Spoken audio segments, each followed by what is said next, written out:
Aqui é Gaia Alpha 1 falando da Estação Espacial Internacional. Bem-vindo a bordo, câmbio.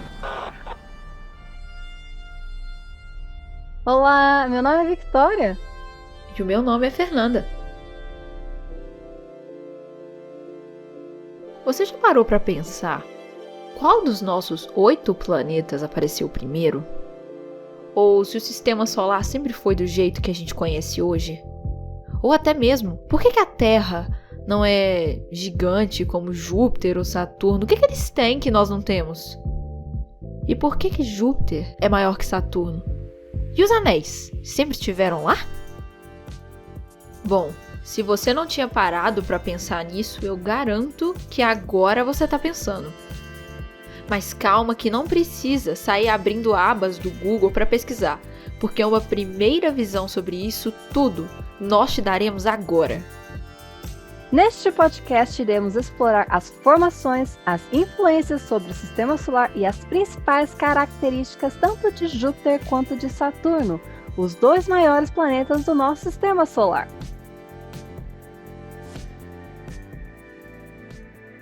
Começando pelas características em comum. Ambos são gigantes gasosos e possuem anéis. Além disso, ambos são feitos principalmente de hidrogênio e hélio, os mesmos materiais que encontramos no nosso Sol. Como gigantes gasosos, Júpiter e Saturno não têm uma superfície verdadeira. Cada planeta é composto principalmente de gases e líquidos em um turbilhão. Ou seja, uma espaçonave não tem onde pousar. Isso também não quer dizer que ela poderá voar ilesa através do planeta. As pressões e temperaturas extremas nas profundidades do planeta esmagam, derretem e vaporizam naves espaciais, tentando voar em direção ao seu núcleo. Uma vez, depois de uma sessão de planetário, uma moça veio comentar comigo e disse que achava que Júpiter era como uma nuvem, que seria possível atravessar o planeta sem sofrer nenhuma consequência. E esse relato para mim foi muito interessante, porque eu nunca tinha parado para pensar nessa possibilidade. O engraçado é que comigo foi ao contrário. Eu sempre pensei que a gente pudesse atravessar Júpiter igual uma nuvem. Foi só quando eu comecei a estudar a estrutura dos planetas que eu vi que não era bem assim, né? Eu não ia passar nem das primeiras camadas. Ô dó.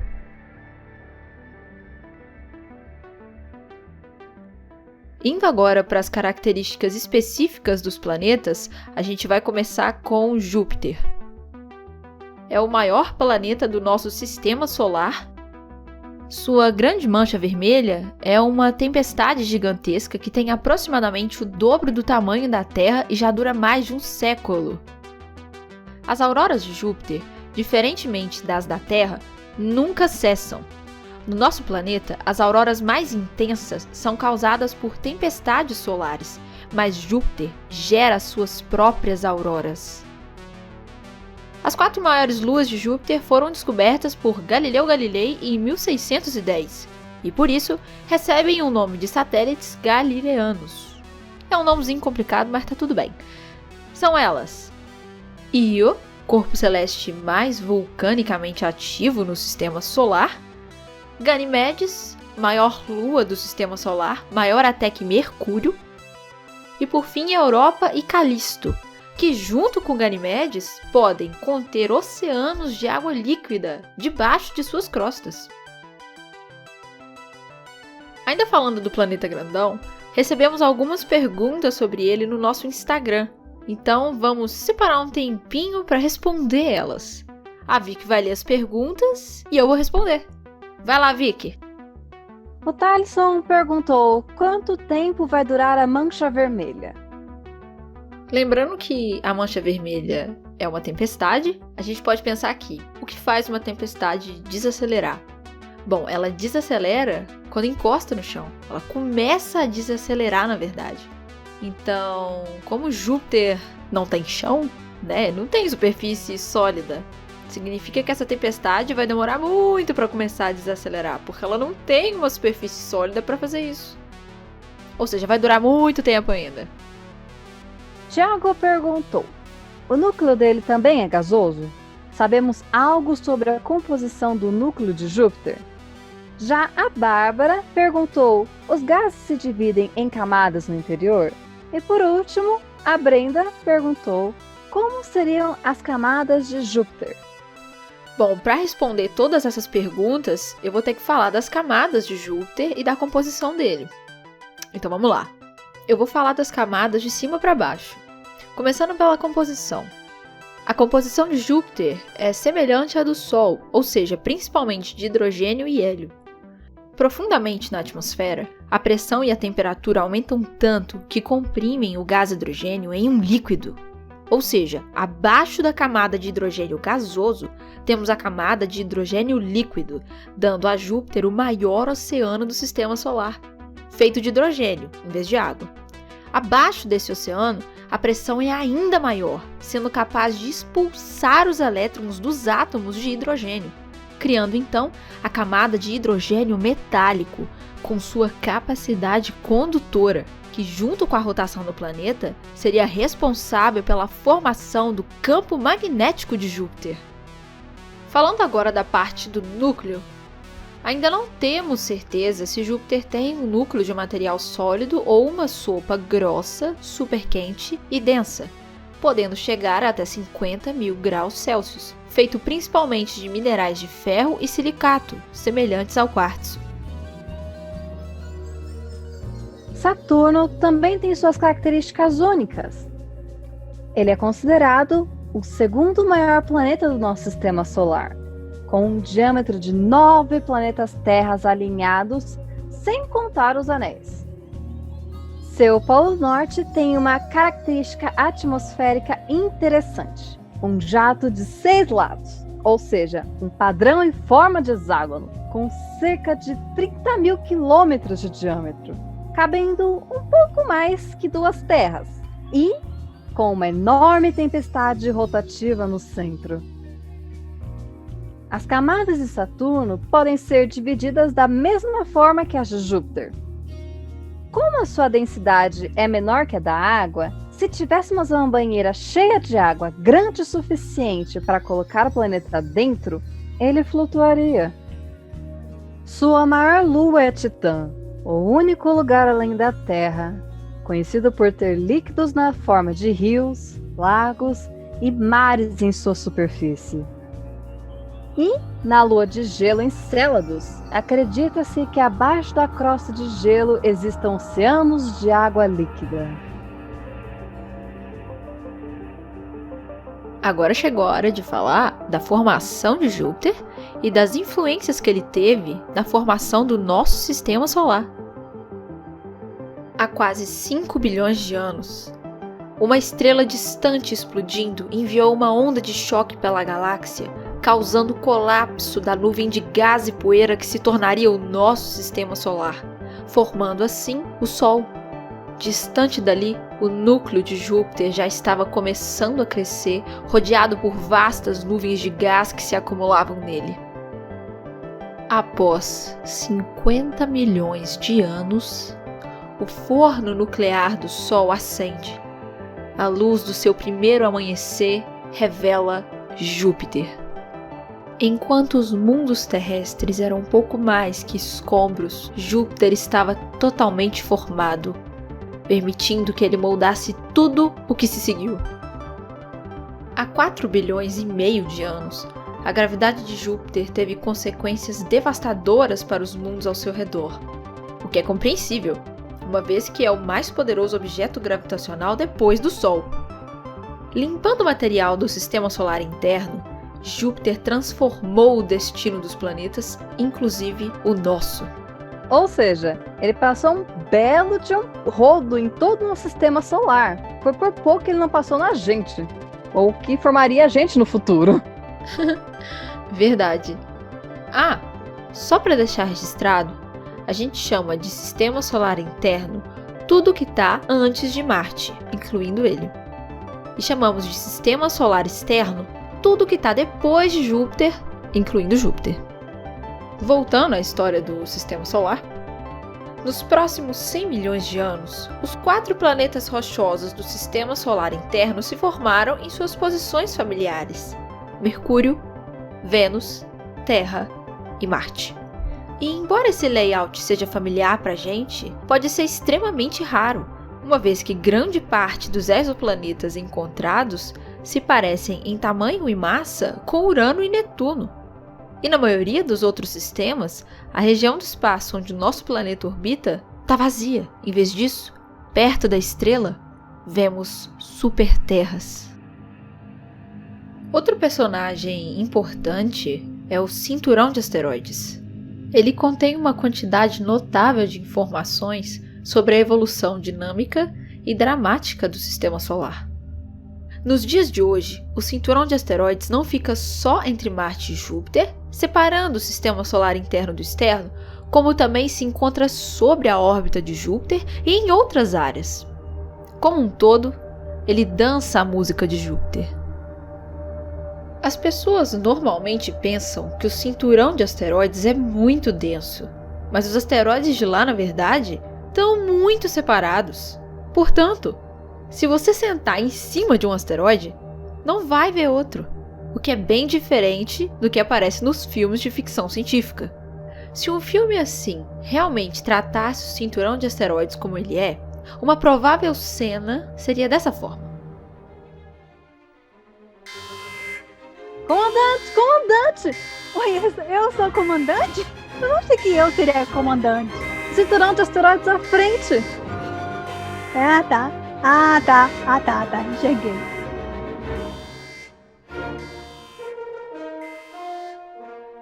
Tá tudo bem, segue em frente. Já chequei 2 vezes, tá ótimo. Saindo desse universo cinematográfico, a gente volta pro cinturão. Mas na verdade, ele nem sempre foi assim. Acredita-se que o cinturão de asteroides já conteve material suficiente para construir um planeta do tamanho de Marte. Então por que ele está tão vazio hoje? Adivinha? Vamos voltar para Júpiter. À medida que o jovem Júpiter circulava o Sol, abria um caminho através da nuvem de gás que envolvia o ainda jovem Sistema Solar. Mas esse processo fez com que ele causasse algo alarmante. Júpiter, além de girar em torno do Sol, começou a ir em sua direção, resultando em uma órbita espiralada para dentro do Sistema Solar, inclusive atravessando a região em que se formaria o cinturão de asteroides. Quando o jovem Júpiter se moveu através do cinturão de asteroides primordial, as coisas se espalharam para todo lado e se redirecionaram gravitacionalmente, e como consequência de toda essa interação, mais de 99% da massa do cinturão que existia basicamente se foi.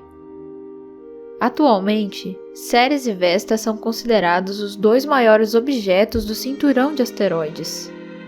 Ceres, além de ser classificado como planeta anão, é um corpo que compõe mais de 1/3 da massa de todo o cinturão.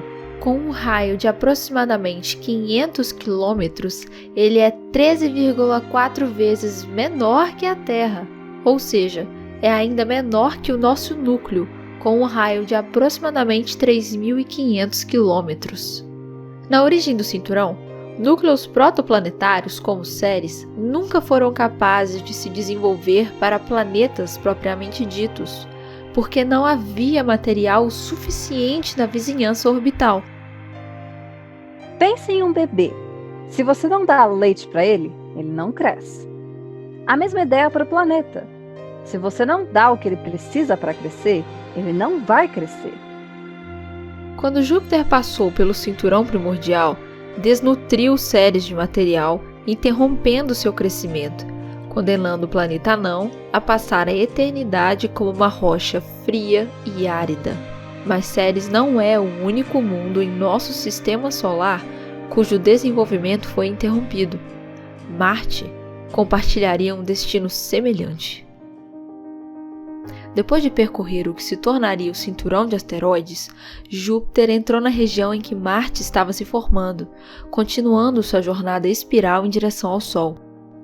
Enquanto Júpiter se arrastava para dentro, sua imensa gravidade espalhava o material em todas as direções, alguns enviados para o Sol e outros jogados no espaço interestelar.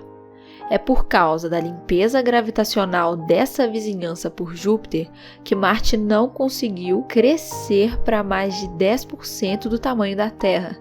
É por isso que Marte é pequeno. E ao remover o material do sistema solar interno, o planeta gigante também pode ter impedido a formação das superterras que vemos em outros sistemas. E se ele continuasse se movendo para dentro, nosso planeta também poderia nunca ter se formado.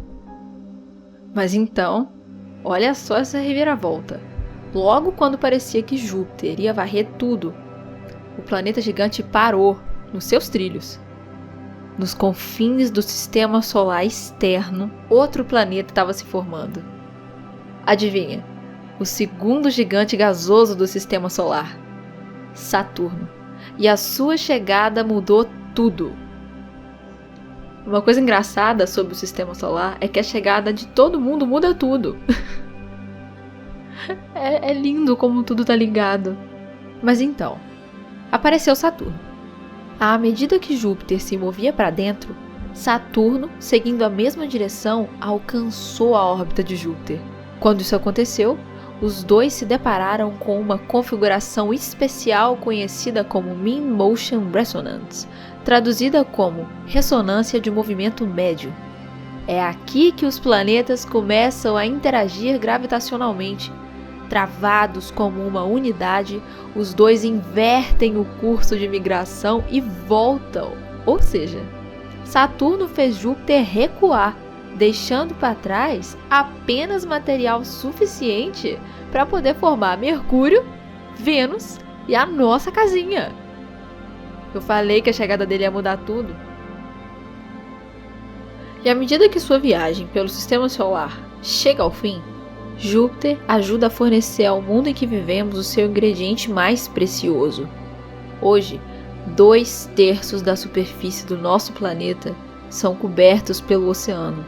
Cada gota de água repleta de vida. Uma das grandes questões sobre a evolução do nosso sistema solar é como conseguimos água aqui, nesse planeta. Então, acreditamos que os planetas internos não se formaram naturalmente com muita água. A água, na verdade, estaria principalmente na parte externa do sistema solar. Agora pega o raciocínio. Tendo em mente o movimento conjunto de Júpiter e Saturno em direção a essa parte externa, isso poderia repentinamente fornecer mais água à parte interna do sistema solar.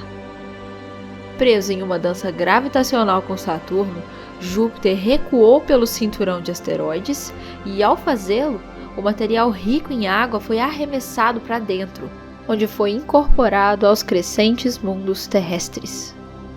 Portanto, o movimento dos planetas gigantes realmente desempenhou um papel importante na entrega de água ao sistema solar interno.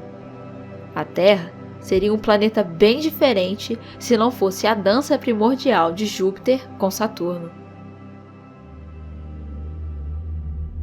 Júpiter tem implicado profundamente em extinções periódicas da vida na Terra, e de fato, é bem provável que o asteroide que destruiu os dinossauros quase 70 milhões de anos atrás tenha sido lançado do cinturão de asteroides pela influência gravitacional de Júpiter. Ao levar os dinossauros à extinção, Júpiter abriu caminho para herdarmos o planeta.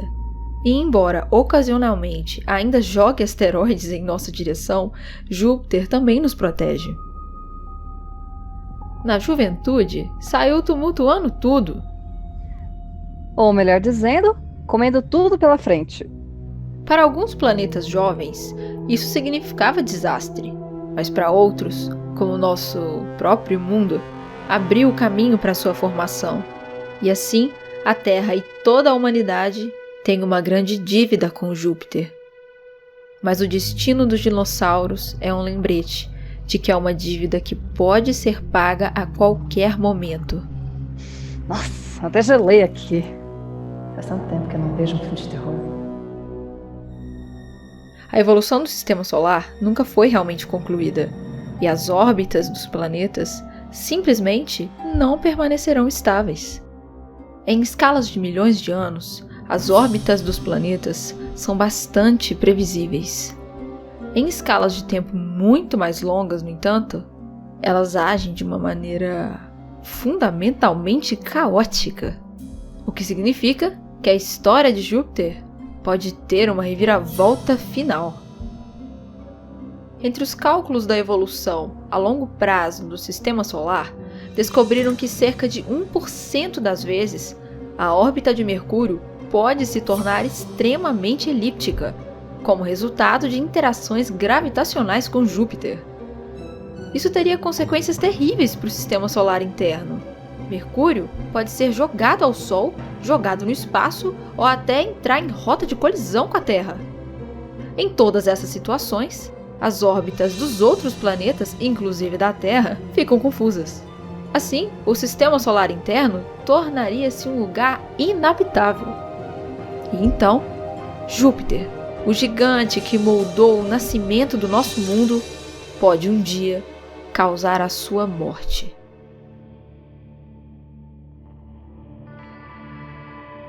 E agora, vamos falar um pouquinho de Saturno? Imagine um lugar sem superfície sobre a qual possa pousar.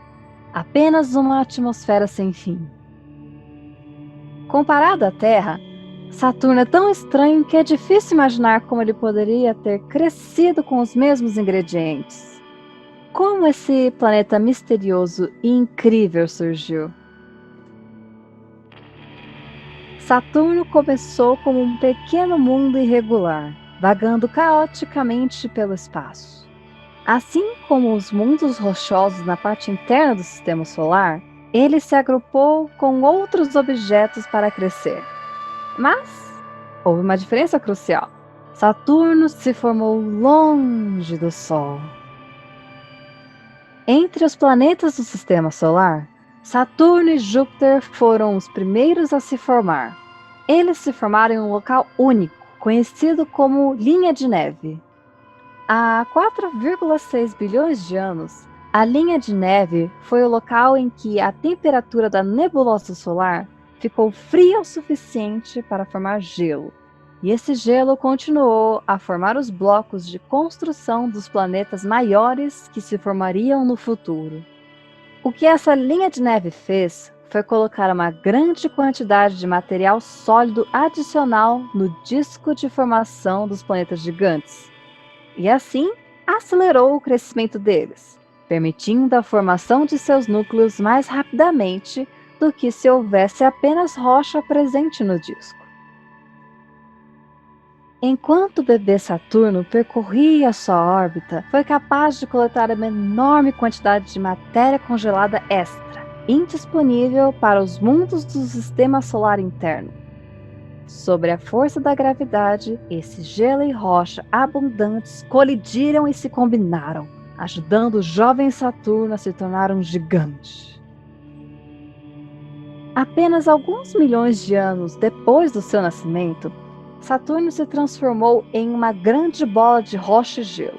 Então, como esse mundo se tornou o gigante planeta de gás que a gente conhece hoje? As pistas para o que aconteceu foram reveladas por uma das mais ambiciosas missões espaciais já tentadas.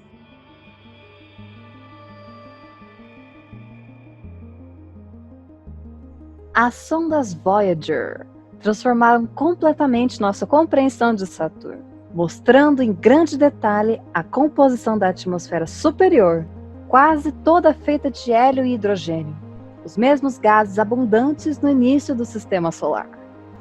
Apenas alguns milhões de anos após a formação do Sol, Saturno começou uma transformação radical, sendo inúmeras vezes mais massivo que os mundos do sistema solar interno. Sua gravidade foi poderosa o suficiente para atrair hidrogênio e gás hélio. Saturno tinha um grande núcleo, talvez 20 vezes a massa da Terra, grande o suficiente para fazer com que todo o gás hidrogênio e hélio ao seu redor colapsasse nele. Saturno tinha gravidade o suficiente para absorver mais gases ainda, e a partir disso, cresceu como um grande planeta que chamamos hoje de gigante gasoso. Quando ele chegou a um determinado tamanho, começou a se agarrar em nuvens de água, hidrogênio e hélio que ainda estavam por aí. Foi um efeito descontrolado, e depois de crescer um pouco, se expandiu muito rápido, indo então de um corpo pequeno, relativamente pequeno, para um corpo enorme, em apenas alguns milhões de anos. Apenas algumas centenas de milhões de anos após o seu nascimento, Saturno era vasto, tão grande que poderia conter 5.000 terras. Com o tempo, esse gás se comprimiu e se condensou, tornando-o o segundo maior planeta do Sistema Solar. O que há dentro das nuvens de Saturno? Vemos nuvens de coisas diferentes flutuando. Mas de que são feitas essas nuvens? Algumas dessas nuvens, na verdade, são feitas de água, na forma de gelo. E a descoberta de nuvens de gelo, juntamente com as medidas do campo gravitacional de Saturno, sugerem o que pode ter acontecido com o jovem e rochoso planeta de gelo. Mas o que está alimentando as enormes tempestades que rodam em sua superfície?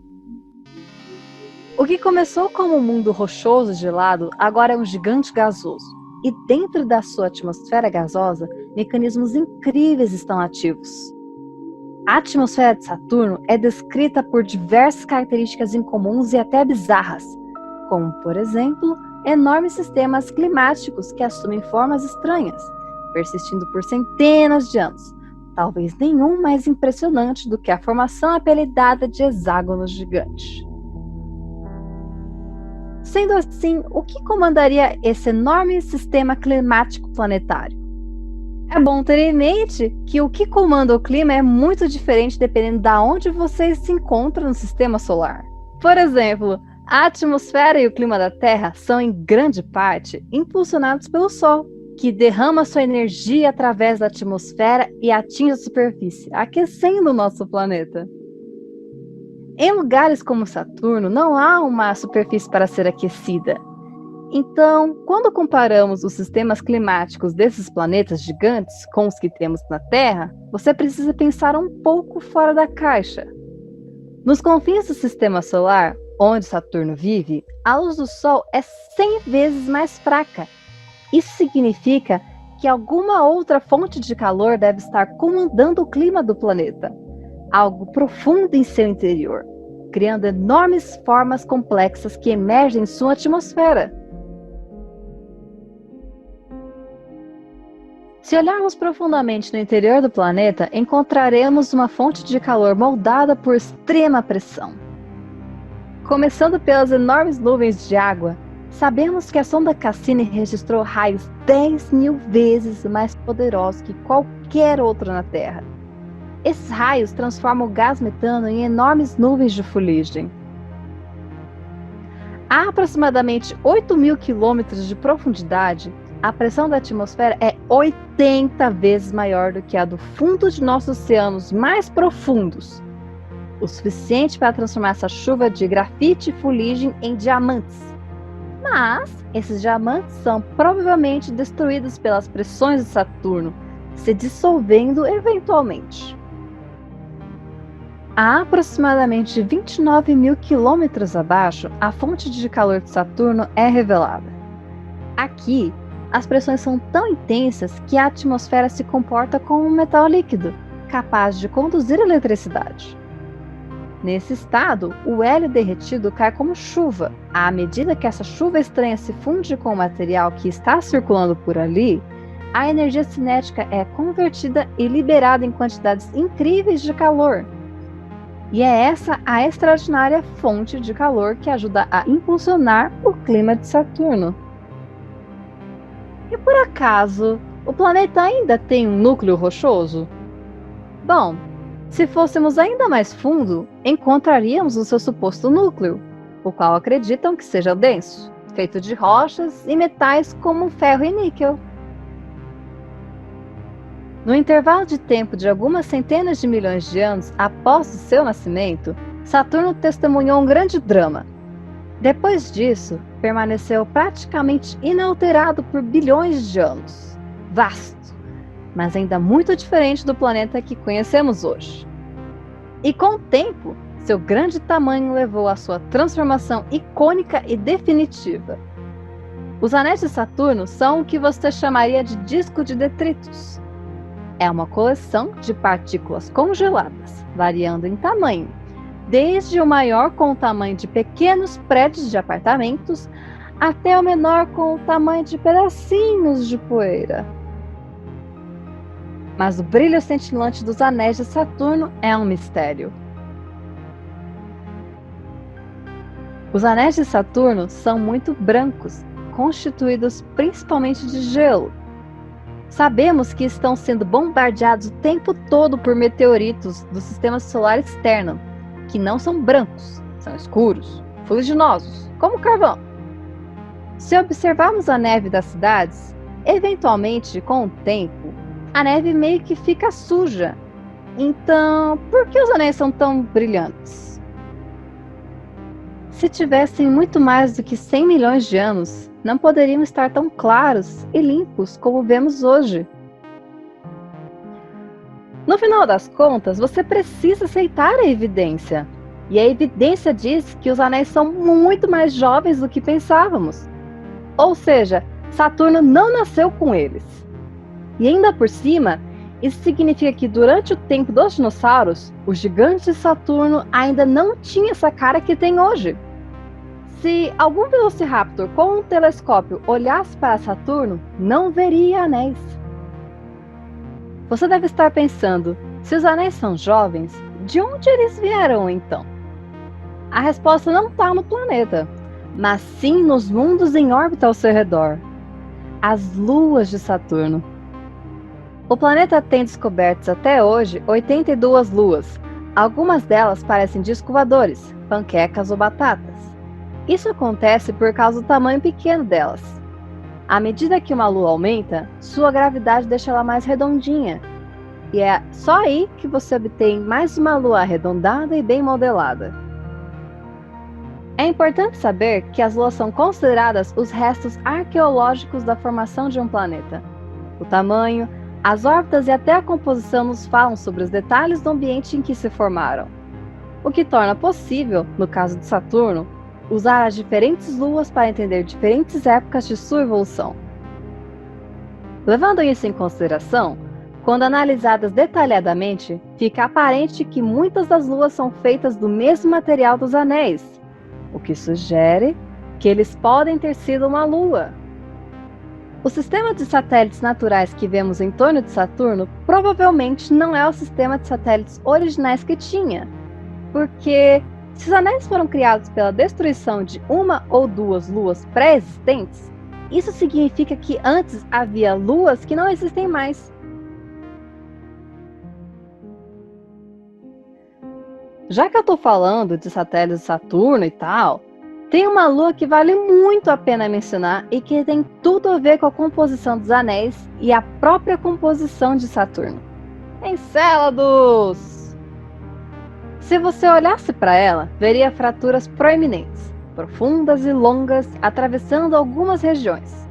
Hoje, já sabemos que existem até geysers saindo dessas fraturas. Sabemos também que talvez exista um oceano abaixo da superfície, quente, líquido, salgado e rico em matéria orgânica, o que muitas pessoas consideram como um dos melhores lugares onde a vida pode até existir hoje no sistema solar. Agora pensa comigo, se Encélados não tem vida, isso seria incrível também, porque haveria condições certas para a vida e ainda por cima não teria se formado. Então, talvez precise de algo mais para dar vida à vida. Mas e Saturno, hein, Vitória? Ah, é! Há milhões de anos atrás, Saturno tinha uma lua extra, talvez com aproximadamente 400 quilômetros de diâmetro, formada quase inteiramente de gelo. Mas essa lua estava condenada.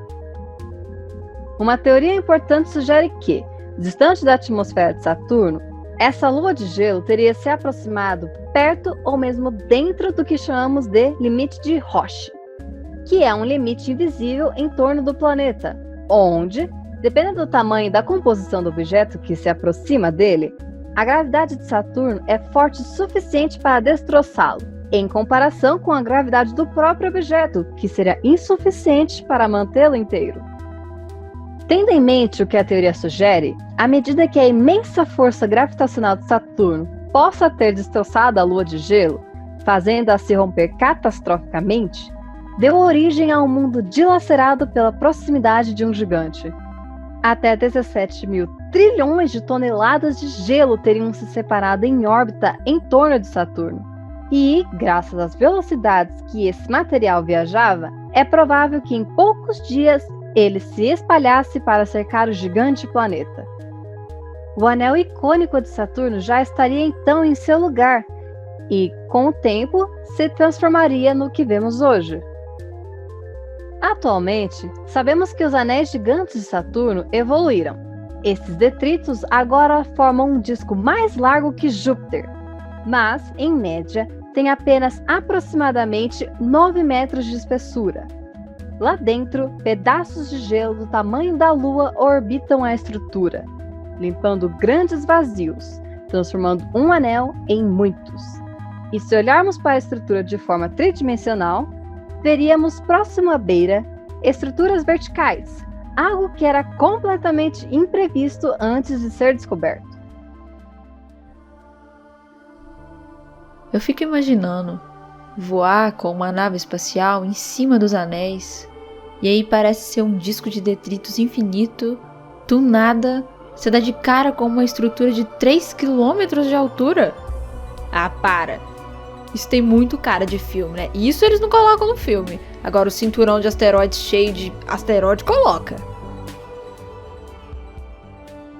Ai, gente, esse mundo de luz. E agora, saindo literalmente desse mundo de luas, é sem peso no coração que podemos dizer que esse planeta, uma vez minúsculo, de rochas e gelo, que sofreu as transformações mais dramáticas, é hoje a maior joia do sistema solar. Uma joia que tem todo o direito ao trono, quanto o atual rei entre os planetas, Júpiter. Encerramos o podcast por aqui, ou seja, chegou aquela hora boa de pesquisar mais sobre, seja em livros ou em sites, e descobrir mais e mais e mais e mais visões sobre o que a gente conversou aqui.